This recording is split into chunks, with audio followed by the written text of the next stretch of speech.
Someone You Should Know. A program about people you know and even more that you don't.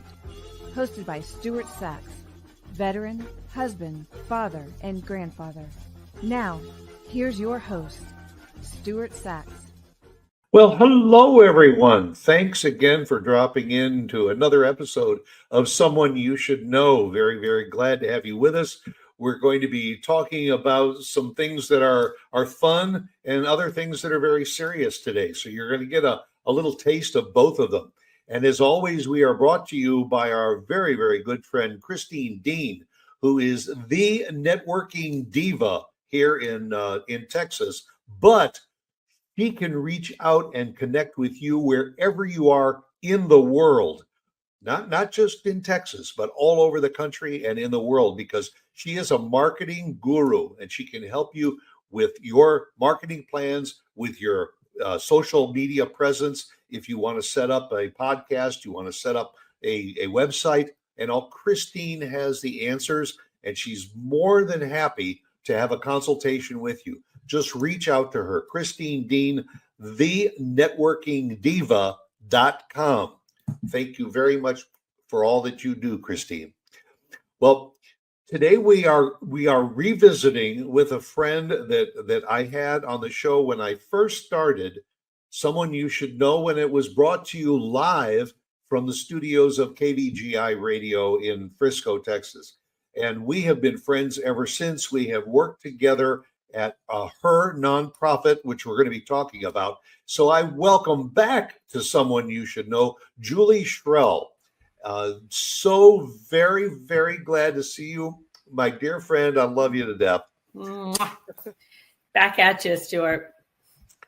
We are going to be talking about several things today, and I want to start by letting the people that are watching and listening know who you are and your organization, which is Be the Difference Foundation, when it was started and what was the premise. So the ball is in your court. All right, cool. Thank you. Well, so Be the Difference Foundation was started in 2012, and it was started by myself and 3 other ovarian cancer survivors.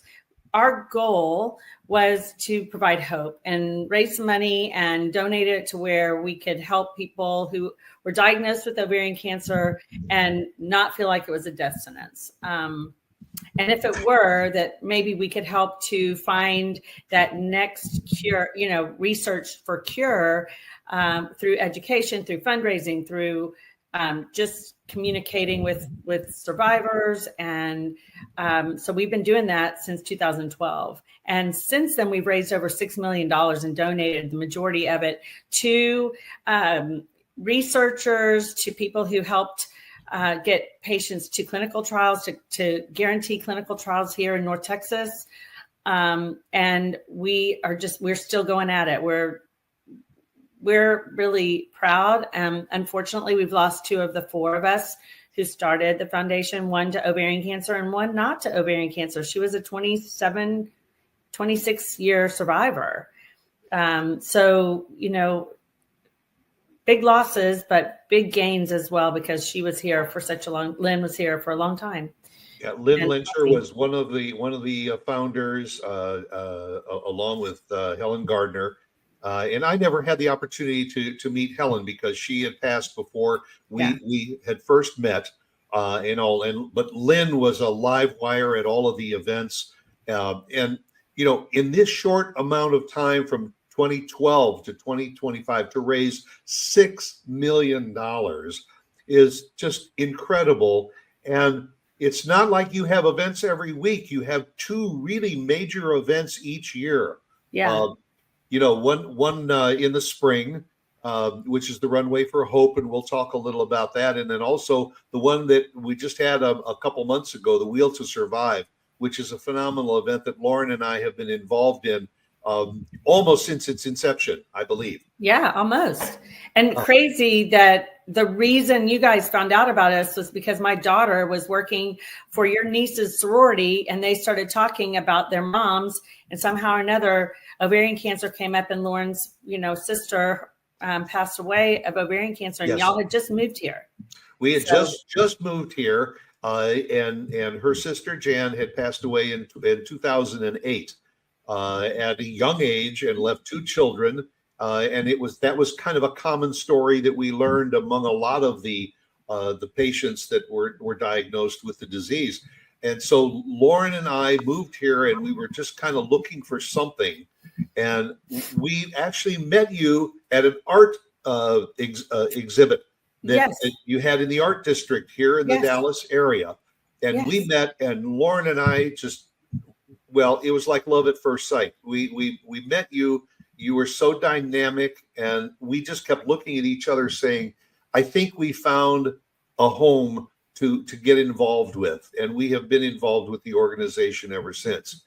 And we will be scrolling it, folks, across the screen. And also that you will know, I definitely urge you to go to BeTheDifferenceFoundation.org. Learn more about it.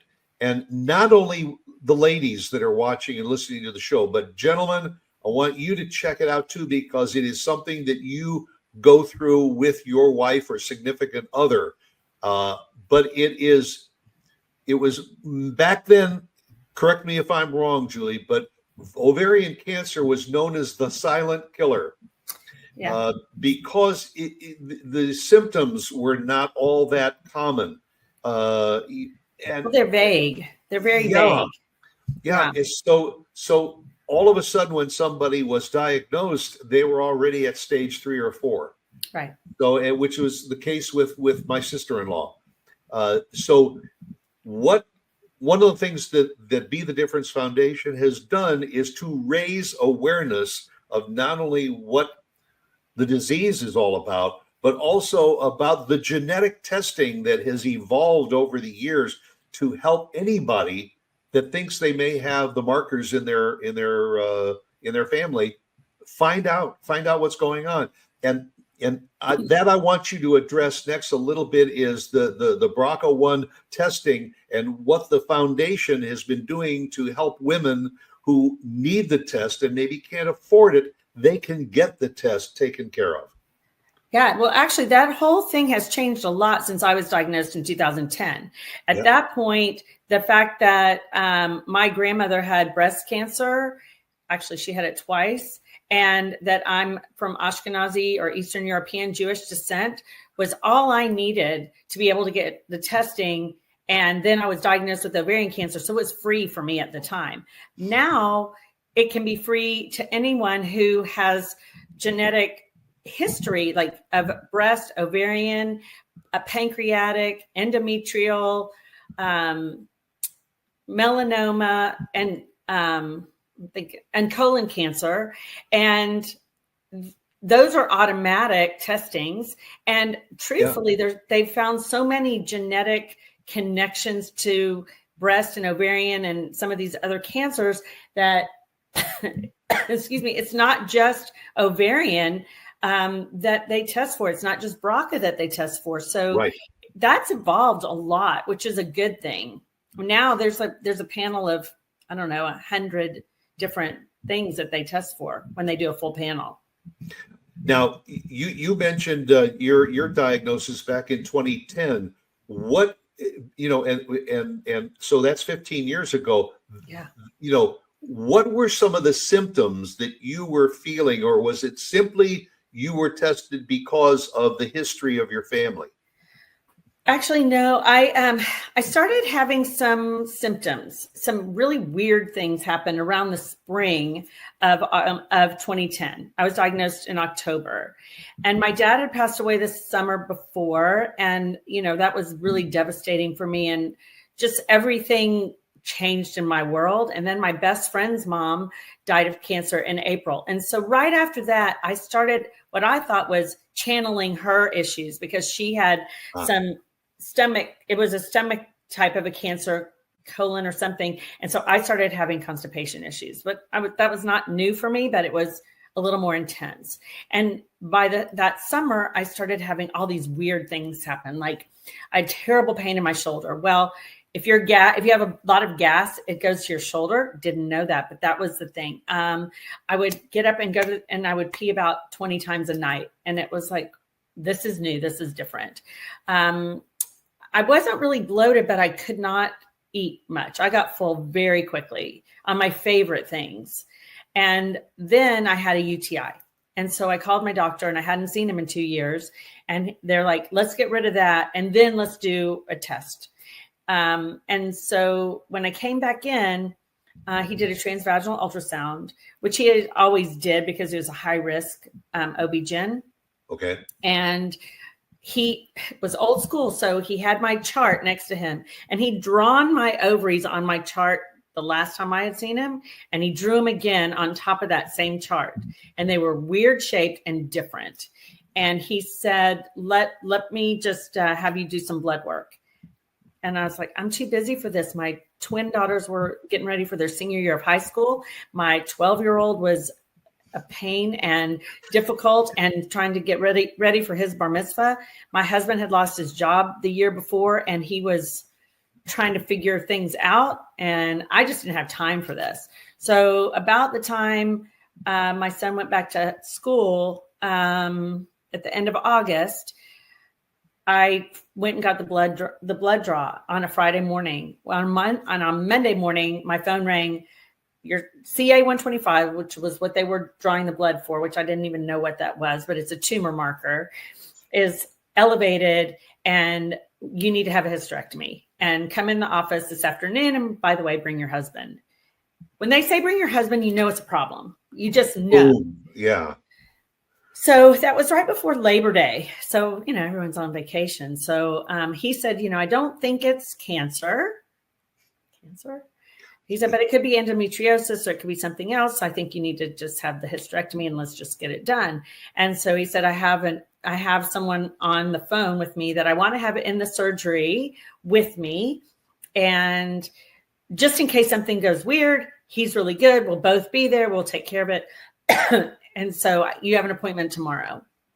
So I went to see this guy, and he says, that's a lot of information to process all at once. At 2 o'clock in the afternoon. The results of a blood test, and you need to go in for a hysterectomy right away. Well, he had suggested the hysterectomy the 2 years before, strictly because of my grandmother having had breast cancer. Yeah. And we never did a BRCA test. So fast forward, October 10th, the day after Columbus Day and college visit to Austin, I had my surgery, and I woke up with stage 3C ovarian cancer. After that, when I went to see my medical oncologist, because the OB-GYN oncologist who did the surgery, which I didn't know that that's what he did really until I kind of woke up, he sent me to a medical oncologist for my chemo. And I said, I guess I got to know if I have that gene. Because at the time, the BRCA gene was found like in 1998, 1997. So it wasn't like it had been around for that long. Right. And I had actually gone to a breast surgeon to see if I was at risk of breast cancer. And I filled out a form, and she said, no, you're not at risk, because I never looked at my dad's side of the family. This came from my dad's side. My dad's mom was the one who passed away. My dad, yeah. My mom still has all her parts at 90 today. She didn't have the gene. So it had to have come from my dad. And as it turns out, it was all over his family. But I found out I'm BRCA1, and both of my daughters are too. So, it was a gift, and it's a gift and a curse, but the gift outweighs the curse. Absolutely. Yeah. Absolutely. And Lauren went through the same thing, because when her sister was diagnosed, her older sister got tested. It was negative. She got tested negative. The mother got tested negative. Her father had passed away in the early 90s. So we could only assume that the marker came from the paternal side of the family. And that's the guessing game. But as you said, it's a double-edged sword. That is the option that women have today, is that if you're even in the slightest bit of doubt, talk to your doctor and even ask to be tested. What's better than to be tested and find out that you're negative? Right. People, I've spoken a lot about this to a lot of different people. And there have been some people who said, I just don't want to know. If I get it, I get it. I'm like, that's fine. But if you can mitigate getting it, gosh, what a gift that is. Well, So not only that, but you may not want to know, but if you have children, especially girls, you may want to know for their sake too, because it's not something that like some issues will skip a right. generation. Sometimes it does, but sometimes it doesn't. It has to be passed directly. And so now I will say my dad never had cancer except for, something on his face. But men who have it can have prostate cancer, breast cancer, Right. Exactly. pancreatic cancer, melanoma. So yeah, they can't have ovarian cancer, but they surely can have other things that are all related to that BRCA gene. Yeah. And that's why I said at the onset of the show, this is not a show just for women. That if there is a man or a significant other in your life, make sure that they're aware of this program also and take advantage of any information that you can. The best thing that can happen is you find out that you and everybody around you tests negative. Right. And all that's positive. But to avoid being tested just because you don't want to go through the process, that can have a dangerous outcome because, as we said earlier, very often the women who are diagnosed with ovarian cancer, it's already progressed to stage 3 or stage 4. And there is no cure for ovarian cancer today. They're still working on it.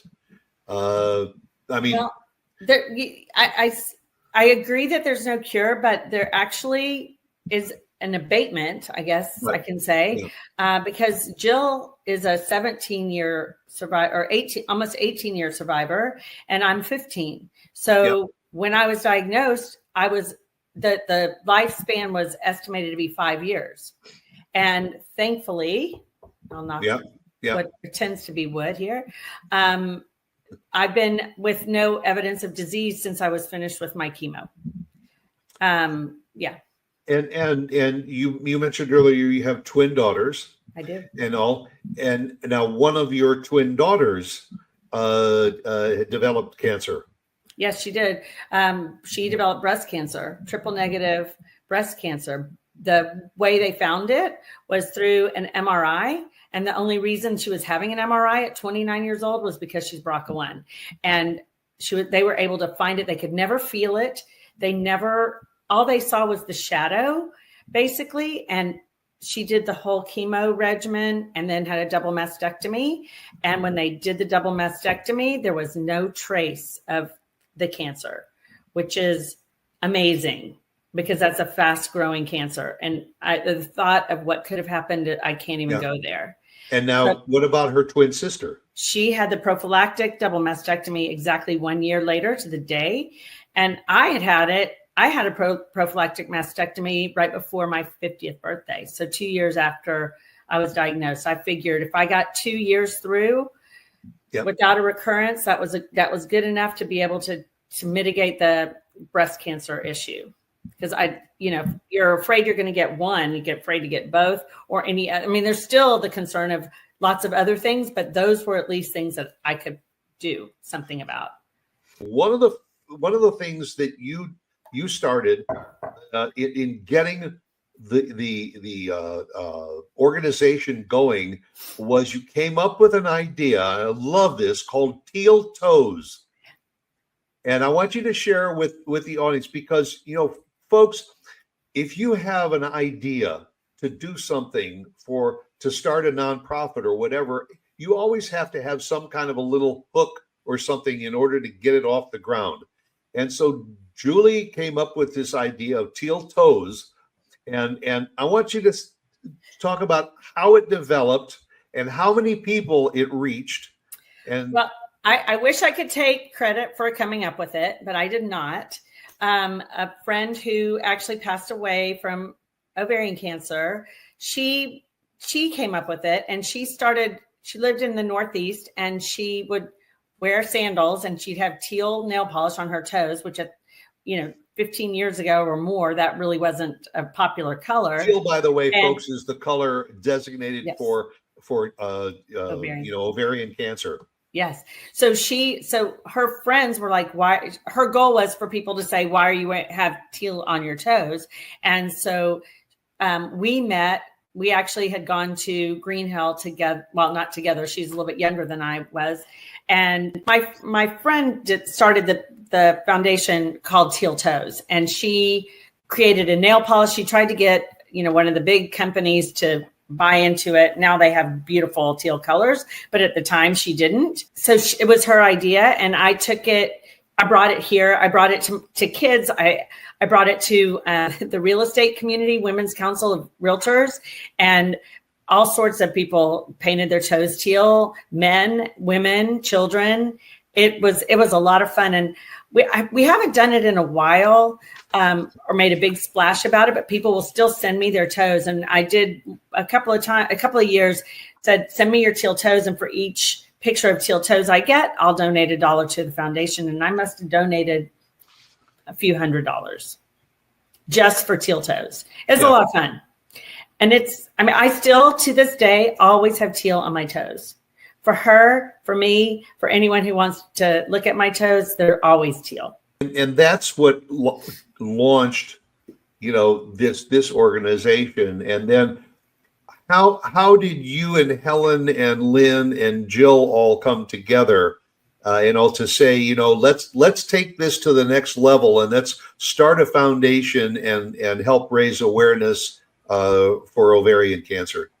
Well, in 2011, after I was diagnosed in October of 2010, I had a friend from Atlanta reach out to me and say, "Oh, Julie, there's this fundraiser here.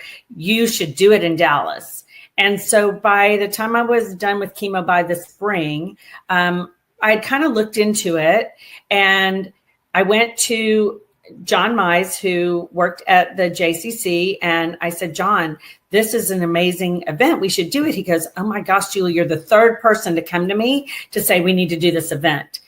And so he took it to the board of the J, and they said, "You know what, we need to get behind this." And they did.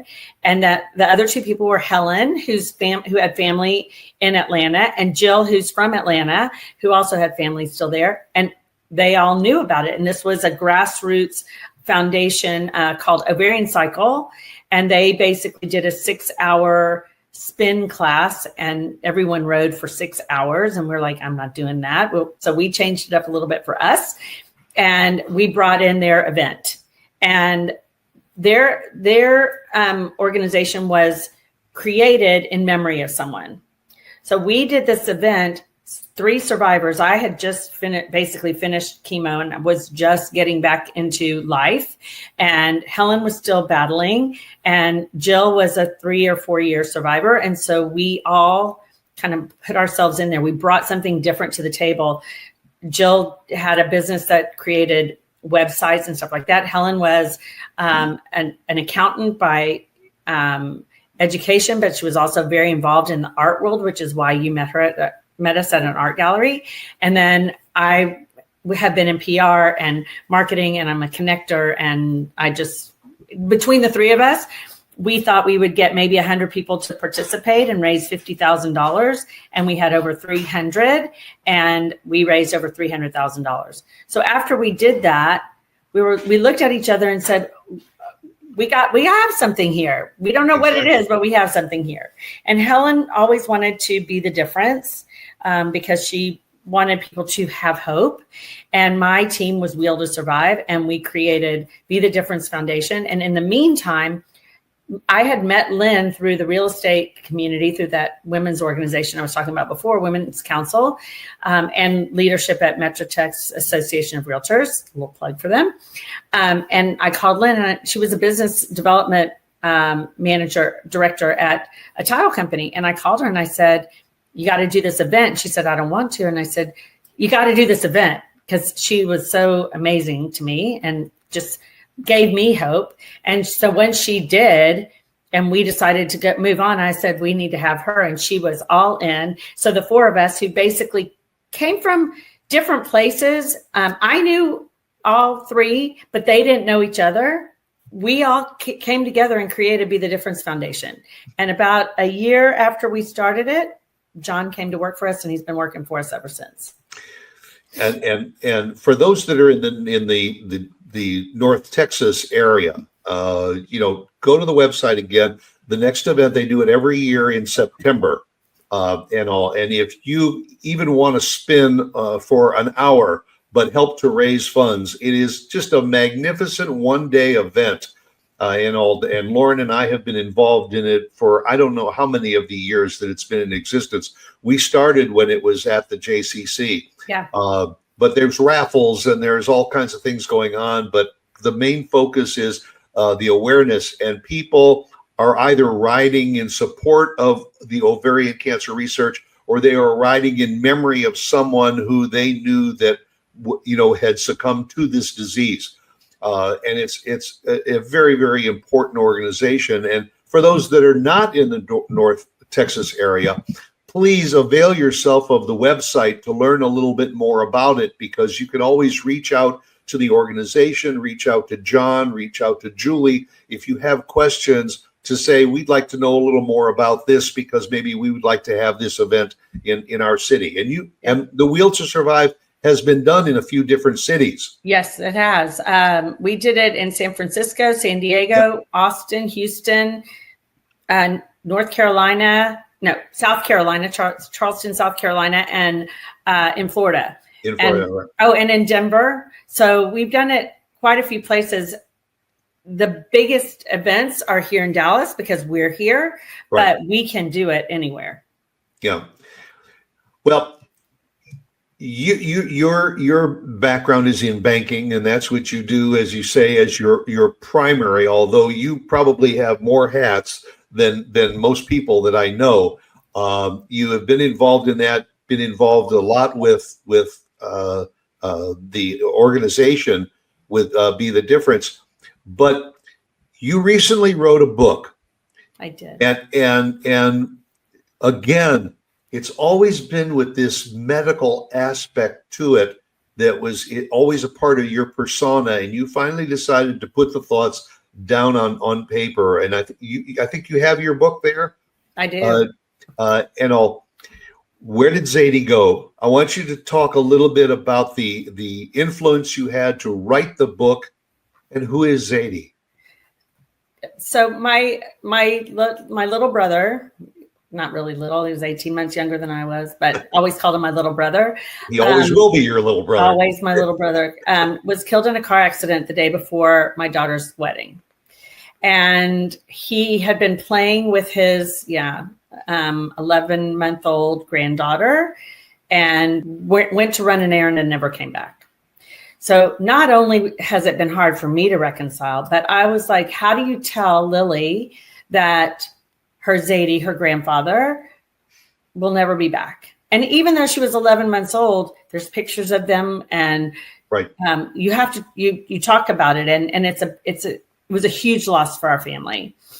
And so I just started putting down my thoughts. Where did he go? How do I know he's still with me? And how do I reconcile loss?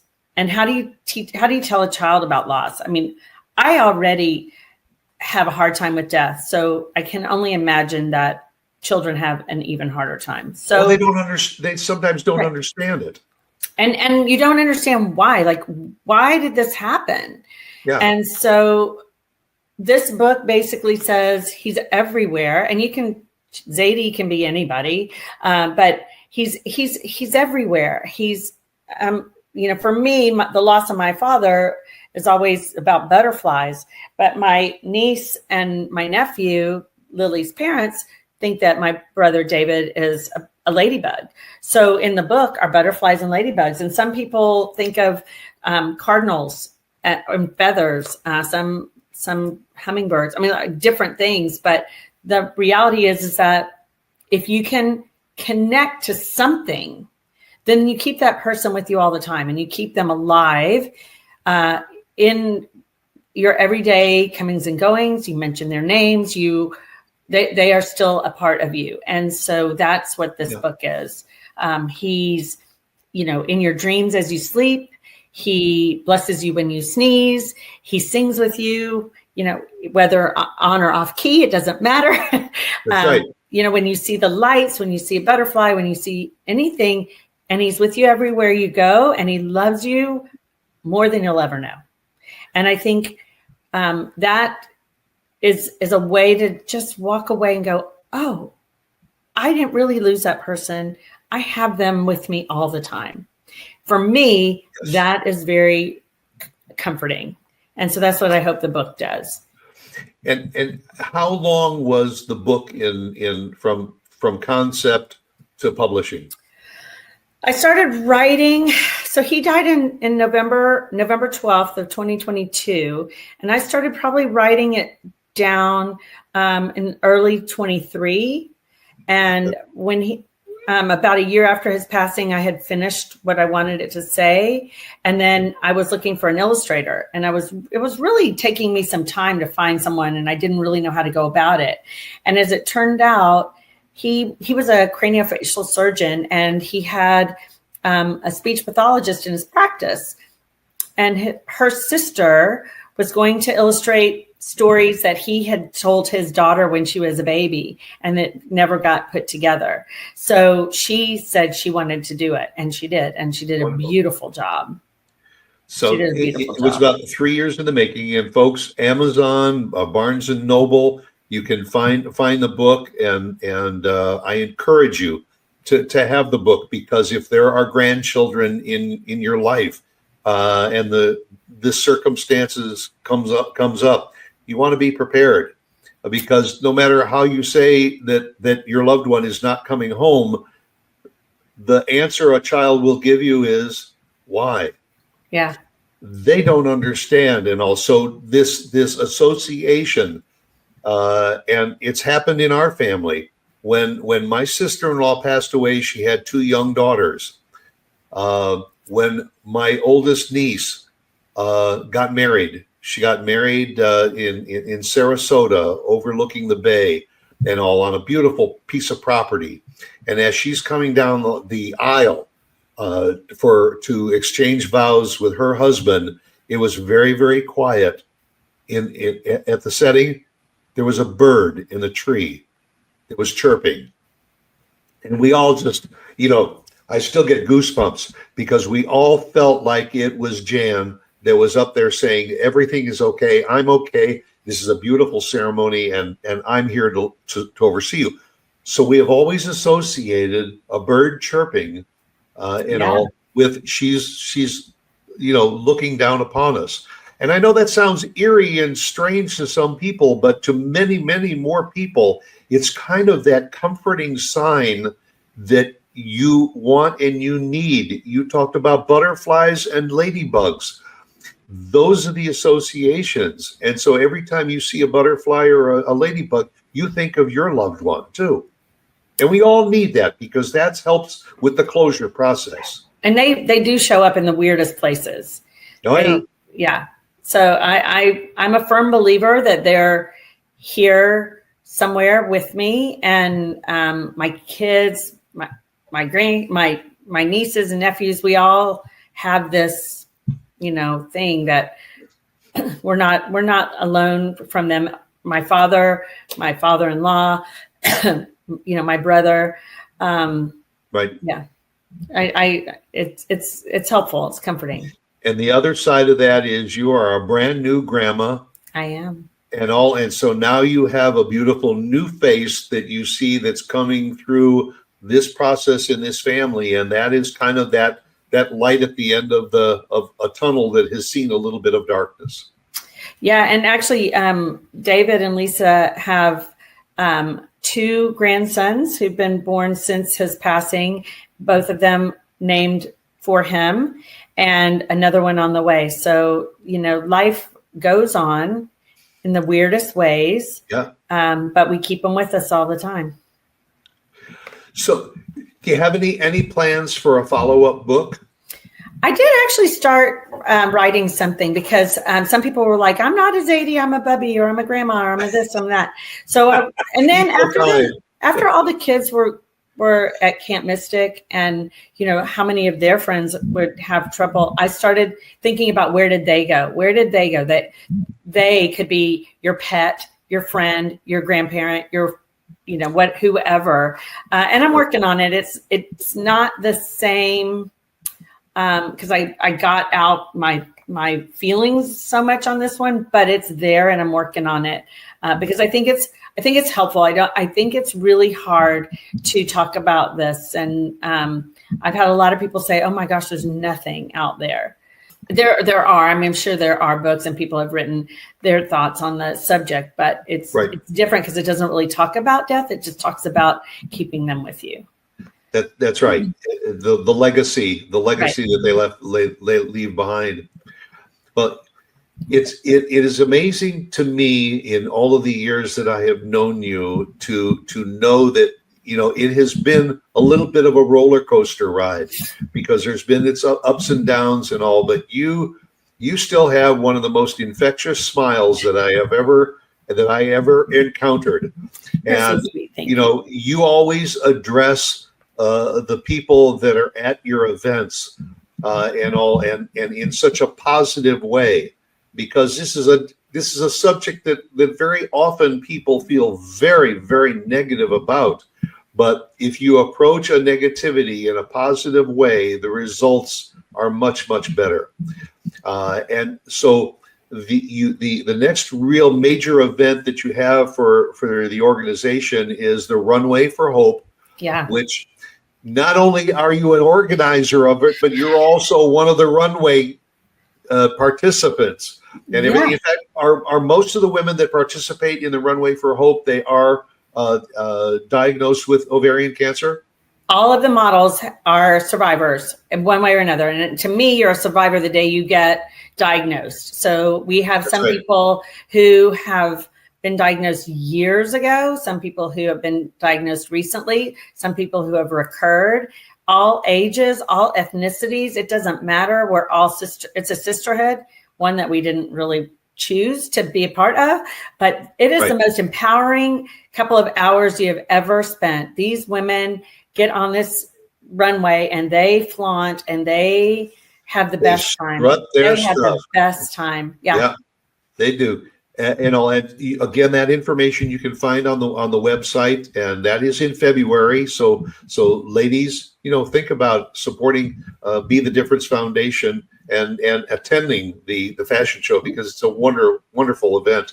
And then again, for those of you, you don't have to be a marathon cyclist and everything, but I can assure you that spending a day with a team, and you can either do the whole day or you can do parts of it. Just ride for an hour, if you will. But the Wheel to Survive is such a warm, loving, all-inclusive type of an event, and that's every year in September. You can reach out to me to get more information. You can reach out to Julie or go online and find out more about Wheel to Survive and also the Be the Difference Foundation. Runway for Hope is February 26th. It has grown. It has doubled in the amount of time that we've been doing it. And even during the pandemic, we did it virtually. We had models who modeled for us virtually. And so this year, I think we're expecting over 350 people. Wow. And it's a luncheon and style show. And all of the clothes that are modeled are from Nordstrom, and they've been phenomenal partners with us. They're incredible. And then we get hair done by the Dry Bar. I had to think about it, by Dry Bar, and makeup by Nordstrom. I mean, it's full fashion. So it's incredible. And this year, actually, it's in the design district at the Hall on Dragon, and we're working with some of the galleries and stuff there to get involved with us. So we're growing it. Yeah, it's really cool. Excellent. Julie, you are absolutely amazing. And I'm not saying that just because I know you and I love you and you're a friend and all. You are a force to reckon with. And the people that are watching and listening, I hope you have learned something a little bit more that you didn't know about ovarian cancer and the opportunities to avail yourself for yourself or someone you know who may need this, to reach out to the organization to say, I want to learn more about it. And even more so, I want to click the donate button and help you out. Because it's a wonderful organization. I'm very proud to say that Lauren and I are a key part of it. We really enjoy supporting the organization. We love you being at our events, and we love that you guys are the best cheerleaders for every person on the bike. It is so much fun to watch you because you have as much fun as they do, and you're just walking around with waters and towels and just your smile on your face. It's the best. It's the best. We do, because it's all for a great cause. Yeah. Julie, thank you very, very much for taking the time to be with me and to chat and to share your stories with the audience and all. And I wish you the very, very best going forward. Look forward to seeing it at one of your book signings and getting an autographed copy of whatever happened to Zayde. Where did Zayde go? So, folks, that will do it for another episode of Someone You Should Know. Please join us again next week. I always end my show with Oscar Wilde, be yourself because everyone else is taken. So go out and make it a great day and a good week. And again, the very, very best to my dear friend, Julie Shrell. Thank you again for joining us. Thank you so much, Stuart. It's such a pleasure.